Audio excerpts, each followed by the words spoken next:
बच्चों, कैसे हैं आप लोग? उम्मीद करती हूँ अच्छे होंगे। बच्चों, अपने पिछले वीडियो में मैंने आपको बताया कि विभिन्न प्रकार की मानव निर्मित वस्तुएं किस प्रकार बनती हैं और उनकी हमारे दैनिक जीवन में क्या उपयोगिता है। आज मैं आपको शेष बची हुई मानव निर्मित वस्तुओं की निर्माण विधि और उनकी हमारे दैनिक जीवन में क्या उपयोगिता है की जानकारी दूंगी। कांच। इस चित्र में दिखाई गई वस्तुओं में कांच का उपयोग विभिन्न रूपों में किया गया है। इसका उपयोग खिड़की के शीशे, वैज्ञानिक उपकरण तथा बर्तन आदि बनाने में किया जाता है। कांच की पारदर्शिता के गुण के कारण इससे प्रकाशिक यंत्र एवं लेंस भी बनाए जाते हैं। आइए अब जानते हैं कांच क्या है। कांच कोई यौगिक नहीं है।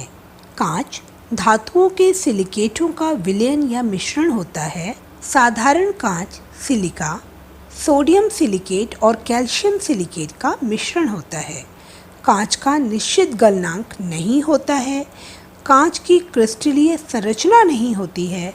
गर्म करने पर वह नर्म हो जाता है और द्रव में बदलकर बहने लगता है। यही कारण है कि कांच को ठोस न कहकर अति शीतित द्रव कहते हैं। कांच की कोई निश्चित संरचना नहीं होती है। इसकी गुणवत्ता इसके अवयवों पर निर्भर करती है। कांच के इन्हीं गुणों एवं संरचना के आधार पर उन्हें कई प्रकारों में विभाजित किया गया है। साधारण या मृदु कांच, यह सोडियम कार्बोनेट, चूना पत्थर और रेत का मिश्रण होता है।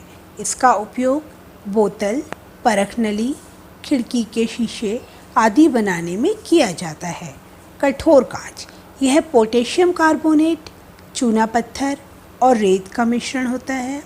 इसका उपयोग फ्लास्क, बीकर, परखनली आदि प्रयोगशाला के उपकरण बनाने में किया जाता है। फ्लिंट या प्रकाशीय कांच, यह sodium carbonate, potassium carbonate, boric acid तथा सिलिका के मिश्रण को गर्म करके बनाया जाता है।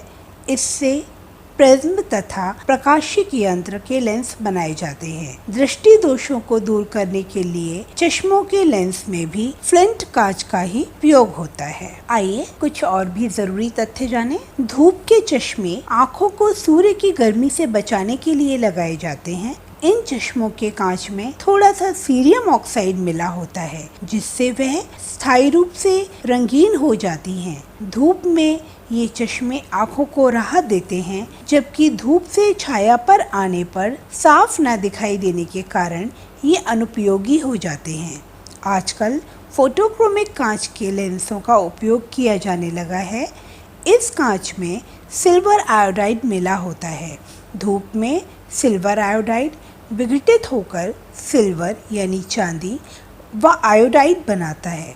सिल्वर की यह परत चश्मे के लेंसों को गहरा रंग प्रदान करती है।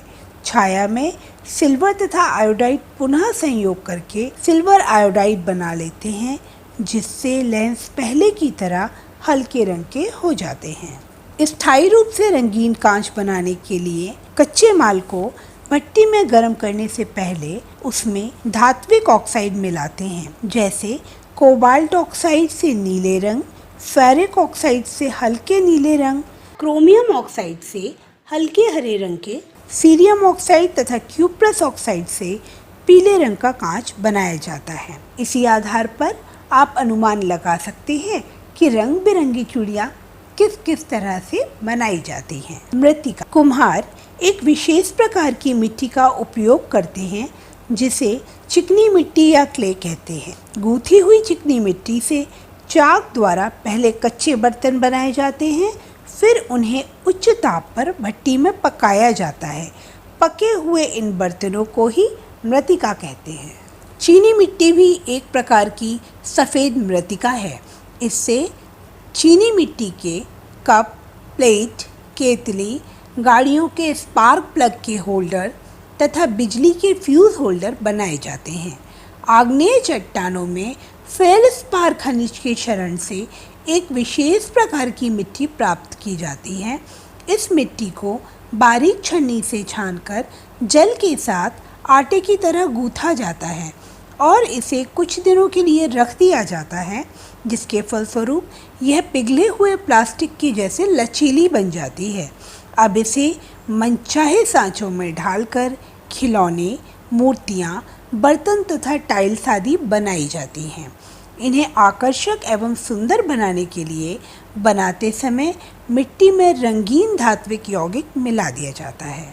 तैयार वस्तुओं को सुखाने के बाद इन्हें एक भट्टी में व्यवस्थित रूप से रखकर उच्च ताप पर पकाया जाता है।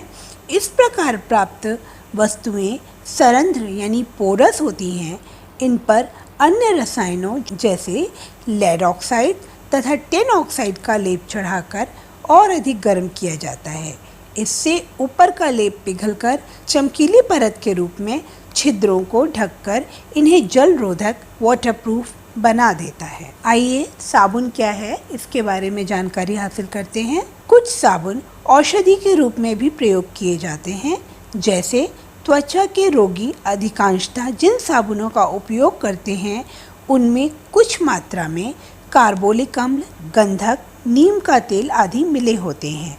रासायनिक रूप से साबुन उच्च वसीय अम्लों के सोडियम तथा पोटेशियम लवण होते हैं।